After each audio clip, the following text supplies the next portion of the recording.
Un très grand bonjour à tous. Bienvenue dans cette nouvelle session de décryptage des portefeuilles conseillers mis à disposition dans l'offre EasyV Gestion Libre, en compagnie, comme d'habitude, de Nicolas Meusberger, pilote des portefeuilles conseillers et gérant chez LBPAM. Bonjour Nicolas. Bonjour Imen. Alors, pour rentrer dans le vif du sujet, nous allons commencer par rappeler les faits marquants du mois passé. Nicolas, que fallait-il retenir justement pour le mois de novembre? Oui, ce qu'on peut retenir au mois de novembre, c'est que la politique monétaire restait l'un des principaux points d'attention des investisseurs, encore une fois. La poursuite du ralentissement de l'inflation, que ce soit aux États-Unis et en Europe, a franchement renforcé l'idée que le plafond de la hausse des taux avait été passé, que ces hausses de taux sont derrière nous, et que maintenant, que ce soit des deux côtés de l'Atlantique, on devrait avoir un autre programme, celui des taux qui resteront assez élevés, mais le marché déjà anticipe des baisses de taux à partir du printemps.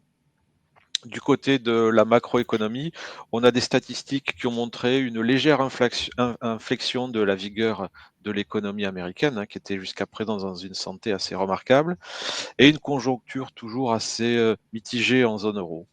À côté de ça, on a un contexte géopolitique qui reste toujours un peu chargé, en Ukraine toujours, un peu plus récemment au Proche-Orient et de manière un peu lointaine, mais c'est toujours sur la cartographie des risques, en Chine avec Taïwan.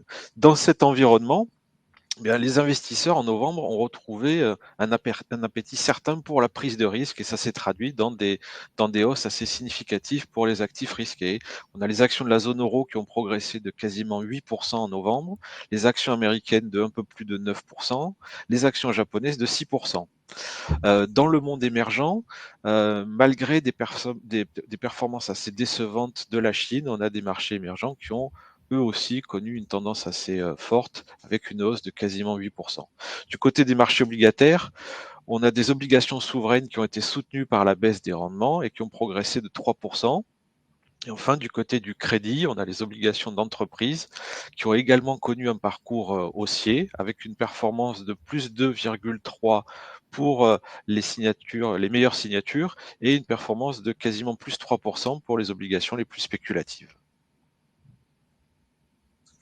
Alors, à présent, justement, donc, quelles sont vos prévisions en ce qui concerne les 4 paramètres phares que vous suivez de près, donc à savoir la croissance, l'inflation, les banques centrales et le contexte géopolitique? Alors, commençons par l'économie. Selon nous, on a une économie qui devrait stagner en Europe, à court terme en tout cas. Et pour le coup, aux États-Unis, on est toujours sur une anticipation d'un ralentissement qui devrait intervenir dans les prochaines semaines et au cours du premier trimestre de l'année 2024. Ça, ce sont vraiment les principaux marqueurs du point de vue économique que l'on a fait lors de notre dernier comité d'investissement. À côté de ça, l'inflation, comme tu le disais, c'est aussi un sujet qui nous occupe depuis un certain temps maintenant. On est sur une désinflation rapide, mais qui est encore loin des cibles à atteindre. Je rappelle qu'aujourd'hui, l'inflation, selon les métriques qu'on utilise, on est autour de 3-4%. Ça a bien baissé ces derniers mois, mais le chemin est encore long pour atteindre les cibles de 2%. Donc on a toujours ces volatilités qui seront engendrées par le rythme de la baisse des prochains chiffres de l'inflation. Quand on parle de l'inflation, ça nous amène au troisième sujet, c'est la politique monétaire. Comme on le disait, comme je le disais tout à l'heure, la Fed et la BCE ont très très probablement terminé de monter leur taux. Maintenant, les investisseurs se tournent vers la suite, c'est de savoir quand est-ce que ces banques centrales vont pivoter, c'est-à-dire quand est-ce qu'elles vont commencer à baisser ces taux. Selon nous, cela devrait intervenir pas avant la fin du printemps 2024, mais c'est encore des données sur lesquelles il faut mettre une certaine incertitude parce que l'inflation qui est derrière peut être, encore une fois, volatile avec le cours des matières premières ou d'autres aspects économiques ou géopolitiques. Mais en tout cas, la cible, c'est que les banques centrales, peut-être même la Banque centrale européenne en premier, devraient commencer à baisser ses taux à la fin du printemps et peu de temps après, la Banque centrale américaine devrait également commencer à baisser ses taux directeurs, tout simplement parce que l'inflation a suffisamment baissé mais il faut que ces taux, même s'ils devaient baisser, restent assez forts, assez élevés pour pouvoir lutter contre ce dernier excès d'inflation qui est toujours existant. Enfin, le quatrième point, c'est le contexte géopolitique qui reste toujours structurellement difficile, hein. La guerre entre la Russie et l'Ukraine, même si on en parle un petit peu moins ces dernières semaines, est toujours là, voire même elle s'intensifie. On a ces tensions au Moyen-Orient qui, là aussi, pourraient s'embraser, même si pour l'instant ce n'est pas le cas. Et enfin, il y a toujours ces disputes entre les États-Unis et la Chine, notamment autour de Taïwan, même si là aussi le ton est un petit peu plus apaisé ces dernières semaines. Nicolas, est-ce que les éléments justement identifiés dans ce contexte vous a amené à modifier votre scénario central du coup? Alors nous avons modifié notre scénario central, pas énormément, mais en tout cas on l'a ajusté avec ces dernières observations et ces dernières prévisions. Si on regarde ça à travers les principales classes d'actifs, commençons par la classe d'actifs la moins risquée. Sur le cash, on a toujours des taux monétaires qui sont naturellement axés sur les taux de banque centrale et qui restent toujours assez attrayants, hein. En zone euro, l'Ester, qui est l'indice du marché monétaire, est quasiment à 4%. C'est ce qui fait que les SICAV monétaires ont un taux de 4% de rendement, ce qui est quand même plutôt intéressant.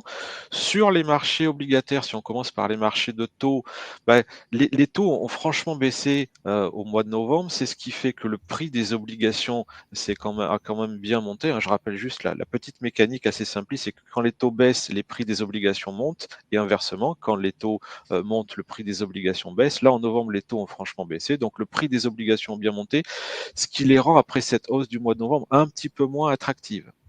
Toujours dans le monde obligataire, mais cette fois-ci du côté du crédit, on reste toujours plutôt neutre sur le crédit, mais avec un peu de dispersion. On restera un peu plus prudent sur le crédit AID, le plus risqué, puisque selon nous, les taux de défaut devraient continuer de monter.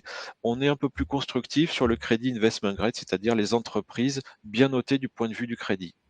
Enfin, la classe d'actifs des actions, sur laquelle on reste toujours un petit peu défensif, tout simplement parce que là aussi, hein, au mois de novembre, les marchés ont rattrapé quasiment toute la baisse qui était intervenue depuis la fin du mois de juillet, ce qui rend les marchés actions un petit peu moins attractifs après cette forte hausse. On a toujours des valorisations qui sont plutôt élevées, principalement aux États-Unis, mais aux États-Unis, c'est tiré par sept entreprises, hein, principalement ce qu'on appelle les sept C'est magnifiques. magnifique.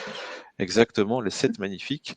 En zone euro, la valorisation reste un petit peu moins élevée, ce qui fait que quand on fait de l'allocation géographique dans la classe d'actifs des actions, d'un point de vue géographique, on a tendance à préférer l'Europe, surtout la zone euro, vis-à-vis des États-Unis. En Asie, on reste toujours avec le Japon, sur lequel on a une neutralité après sa forte progression, tout simplement parce que le Japon, il faut faire attention à la devise, hein. C'est la devise qui a porté les actions japonaises jusqu'à présent. Il n'est pas impossible que si la devise change de tendance, ça vienne impacter le marché des actions japonaises. Enfin, le marché des actions émergentes, sur lequel on a une vue toujours neutre à positif à court terme sur le marché chinois. Et il ne faut pas oublier que les actions chinoises, hein, ça représente 3/4 du monde des émergents dans la sphère des actions. Donc on reste toujours neutre, légèrement positif sur les actions émergentes, principalement sur la Chine, sur lequel, encore une fois, on a cette prévision qui est plutôt à court terme, hein. La Chine a des prévisions de croissance qui restent bien moins élevées que par le passé, même si en absolu ça reste élevé, c'est bien moins fort que par le passé. Il ne faut pas oublier également que les actions chinoises seront probablement sensibles au contexte non pas géopolitique, mais politique de l'année 2024, puisque l'année 2024, d'un point de vue élection, va être très très chargée. On a des élections présidentielles aux États-Unis au mois de novembre prochain. On a beaucoup d'élections en Europe, on a beaucoup d'élections en Asie, et ça, c'est quelque chose qui va probablement amener un petit peu de volatilité au sein des marchés. Voilà nos principales vues pour les 3 mois qui arrivent, et c'est à l'issue de notre comité d'investissement qu'on a tenu il y a quelques jours. Et est-ce que tu peux justement donc nous donner les retombées concernant les portefeuilles conseillés du coup? Oui, bien sûr. Dans les portefeuilles que nous conseillons pour ce mois-ci, les quelques changements vont concerner tout d'abord le poids des obligations dans le portefeuille, puisqu'on va légèrement, encore une fois, renforcer le crédit, notamment le crédit investment grade dans les portefeuilles. Dans les 5 différents portefeuilles, on va renforcer d'à peu près 1% ce crédit investment grade. Du côté des marchés d'actions, des allocations actions des portefeuilles, le poids global ne va pas changer, mais on va apporter encore une fois un peu plus de disparité du point de vue géographique. On va raboter le poids des actions américaines, hein, j'en parlais, elles restent très chères et il n'est pas impossible qu'elles soient un peu plus chahutées que les autres actions au début de l'année 2024. Donc on va légèrement raboter notre allocation sur les actions américaines et le produit de cette vente, on va l'injecter dans les actions de la zone euro et on va renforcer le pari que nous avions réintroduit dans le portefeuille le mois dernier sur les petites et moyennes capis boursières. Donc au global, le Ouais. poids des actions ne change pas dans les portefeuilles. Ce qu'il faut retenir, c'est un petit peu moins d'actions US, un petit peu plus d'actions de la zone euro, notamment sur les actions de petites et moyennes capis boursières. Voilà les principaux changements qu'on voulait opérer, qu'on voulait proposer dans les portefeuilles conseillés ce mois-ci, Ben. Et on demeure sur une liste justement d'unités de compte relativement concentrées. Donc on l'a ici sous les yeux. Ça bouge pas a priori, hein. Les unités de compte qui ont été utilisées le mois dernier sont les mêmes que pour ce mois-ci. Oui, les mouvements que nous opérons concernent des fonds, des unités de compte que nous avions déjà en portefeuille. Quand on renforce le crédit, on renforce notre position sur le fonds Ostrom SRI Crédit Euro. Le renforcement que nous faisons sur les petites et moyennes capitalisations boursières de la zone euro, on le fait, pardon, on le fait sur le fonds LBPAM ISR Action Small Cap Euro. Et enfin, le coup de rabot, le léger coup de rabot qu'on met sur les actions américaines, on diminue notre position sur le fonds AB Sustainable US Thematics. Et comme à l'accoutumée, donc on est sur un portefeuille certes concentré, mais surtout avec une dimension durable très prononcée qui se caractérise par la classification SFDR, le label ISR et les globes Morningstar. Donc on voit que justement, donc aujourd'hui, là, on est sur une dimension ESG pour le coup très très forte pour l'ensemble de ces unités de compte, sauf éventuellement le monétaire et encore, puisqu'on a le label ISR et le SFDR 8 pour les deux fonds monétaires qui sont utilisés. Concernant les performances, Nicolas, qu'est-ce qu'on peut dire du coup? Alors, je le disais, on est sur des performances de marché tout d'abord qui ont été vraiment très robustes, hein, sur les principaux actifs risqués au cours du mois de novembre, hein, vraiment des performances très importantes au mois de novembre. Là-dedans, on a des portefeuilles qui ont fait le job. Il faut le rappeler à chaque fois et c'est important. On a des portefeuilles qui vont être produits en prenant en compte deux choses. Un, nos anticipations sur les marchés, les prévisions qu'on fait sur les différentes classes d'actifs, et un budget de volatilité. Au cours du mois de novembre, on a des portefeuilles qui se sont appréciés pour le plus prudent, de plus 3,7%, pour les portefeuilles les plus risqués, de 5,7%. Ça, c'est sur le seul mois de novembre. Et si on regarde avec une focale un peu plus large, depuis le début d'année, ce sont des performances arrêtées à fin novembre, pardon. Le portefeuille le plus prudent est en hausse de 5,6%. Les portefeuilles les plus risqués sont en hausse de quasiment 8,5% en year to date, donc depuis le début d'année. Donc des performances honorables et justement donc a priori donc assez solides pour l'ensemble de l'année 2023. Du coup, si justement aujourd'hui on devait parler des perspectives, qu'est-ce qui serait à surveiller pour vous justement dans les semaines à venir?